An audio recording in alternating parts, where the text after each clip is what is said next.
Bonsoir et bienvenue pour ce nouveau regard de Paul Gasser consacré ce soir au déplacement de l'US Rend l'Étape à Épernay demain. Un club local d'Épernay qui dispose d'assez faibles moyens par rapport à d'autres clubs de National 3 et qui ne visera cette saison que le maintien à ce niveau. Cette équipe présente depuis le début de saison un bilan équilibré avec une victoire mercredi contre le FC Agglomération 3, un match nul lors de la première journée contre Sarreguemines et une défaite contre Mulhouse. Une équipe qui dans le passé n'a pas beaucoup réussi à lui être en l'étape puisqu'elle évoluait dans le championnat de CFA2 lors de la saison 2015-2016 et cette équipe était venue s'imposer au stade Paul Gasser et s'était de nouveau imposée au match retour à Épernay. Parlons un petit peu de l'US Rend l'étape avec un premier bilan intermédiaire de ce début de saison. Un début de saison plutôt compliqué, avec un calendrier à mon sens clairement défavorable.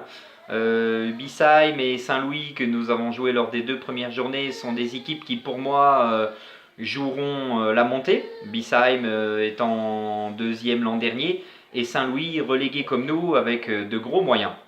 Et puis donc ce match de mercredi contre Taon, alors c'était pas forcément pour moi un match difficile par rapport au fait que c'était un derby, mais plus par rapport au style de jeu pratiqué par cette équipe taonaise.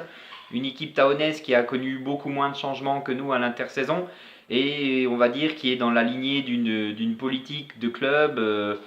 Et voilà, il y a un jeu plus huilé que le nôtre.